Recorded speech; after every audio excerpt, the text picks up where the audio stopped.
Picture a landlord. Let us call him Dave. Dave has done this before. Tenant needs to go. Dave knows the drill, or thinks he does. He fills in the form, serves the notice, and waits for his day in court. He is completely relaxed because, in his head, this is a formality. And then a judge tells him he cannot have his property back. Not today, maybe not for weeks. And the reason has nothing to do with his tenant, nothing to do with rent, nothing to do with the state of the place. It is because of a single piece of paper Dave forgot to post 3 years ago. If you are a landlord, this video could save you months and thousands of pounds. If you are a tenant, this could be the single most useful thing you learn all year, because it might be the reason an eviction against you does not go through. Let us get into it. Some quick ground rules, so nobody comes away thinking this is bigger or smaller than it really is. This is about England. Wales, Scotland, and Northern Ireland have their own separate rules. Do not apply anything in this one to a property outside England. Here is the shift. Before the 1st of May 2026, England had 2 main ways for a private landlord to evict. There was Section 21, the so-called no-fault route, where the landlord did not have to give a reason. And there was Section 8, where the landlord relies on a specific legal ground, like serious rent arrears. On the 1st of May 2026, Section 21 was abolished for the new private tenancy regime. Gone. So for most private landlords, Section 8 is now the route. You need a ground and you need to do it properly. And here is where the deposit comes in, and the bit that catches people out. Let us talk about the tenancy deposit. When a tenant hands over a deposit, the landlord actually has 2 separate things to get right. And I want you to hold on to the word "two", because people forget one of them constantly. First, protect the deposit.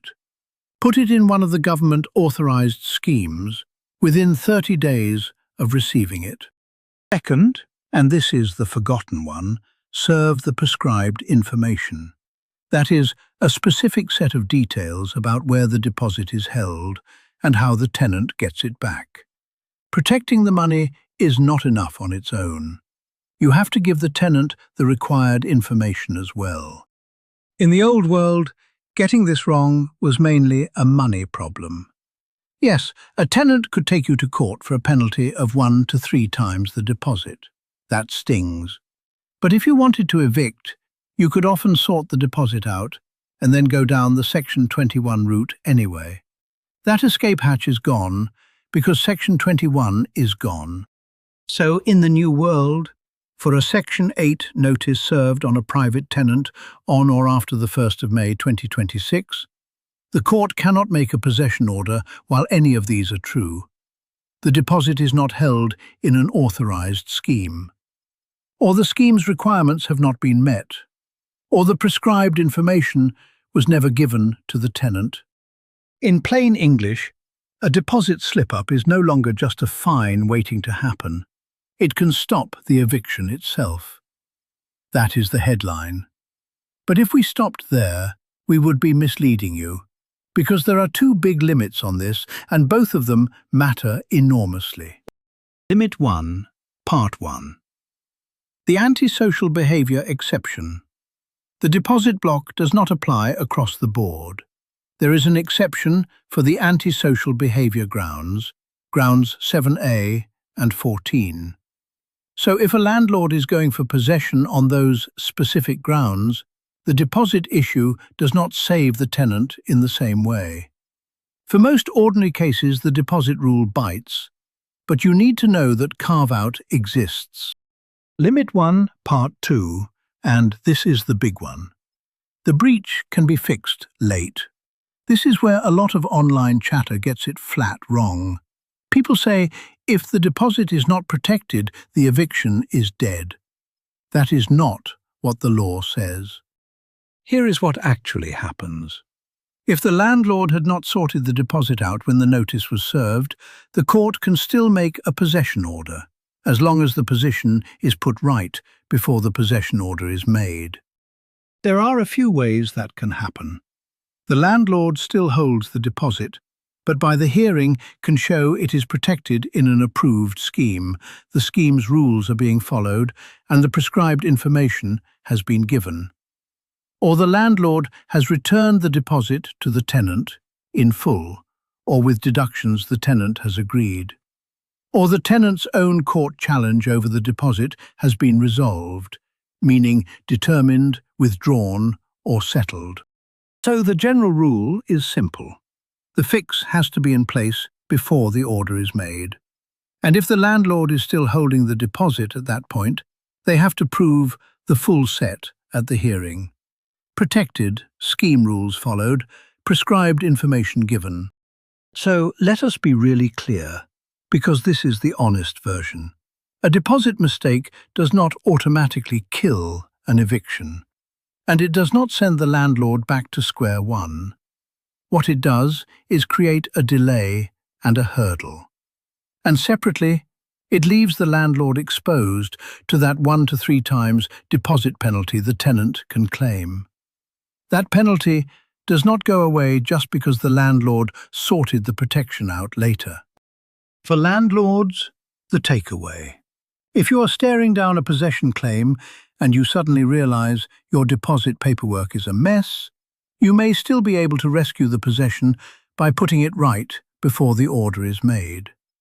But you cannot unring the bell on the penalty, and you have handed your tenant a delay and a bargaining chip. For tenants, the takeaway. If you get a Section 8 notice, check your deposit. Was it protected? Did you ever receive the prescribed information? If not, that is a real and concrete point you can raise. Just do not assume it is a magic cancel the eviction card, because the landlord may be able to put it right before the order is made. What it very often does in practice is buy time and open the door to a negotiated outcome. One quick catch before we wrap up. There is a transitional wrinkle. The guidance indicates this deposit possession block may not apply to a narrow group of tenancies that were already the older style assured tenancy before the 1st of May 2026. Note the word narrow. This is not simply every old tenancy that converted on that date. It is a smaller category. So do not assume it covers you just because your tenancy started before May.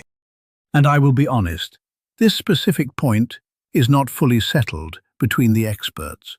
So if your tenancy predates the reforms, do not bet either way on your own. Check it or get advice for your specific situation. I have put the detail and the sources in the description. So let us bring Dave back. Our confident landlord from the start. Dave protected the deposit years ago, but he never sent the prescribed information. He serves his Section 8 notice. His tenant, or the tenant's advisor, spots the gap and raises it. In the old days, Dave would have just pivoted to Section 21. That door is now bricked up. But it is not the disaster the internet would tell you it is either. Dave can still put this right. If, before the order is made, he gets the deposit protected with the prescribed information served and shows that at the hearing, or he returns the deposit properly, the court can still make the order. What Dave has lost is time, and he is now exposed to a penalty claim of up to 3 times the deposit. So, the 4 things to remember. 1. Section 21 is gone in England from the 1st of May 2026. Section 8 is the root, and it needs a ground. 2. A deposit failure, not protecting it, or never serving the prescribed information, can now block a possession order on most grounds. That is the big change. 3. But there are limits. The antisocial behaviour grounds, 7A and 14, are an exception. And crucially, the landlord can put the breach right before the possession order is made. So it is a delay and a penalty risk, not an automatic end to the eviction. 4.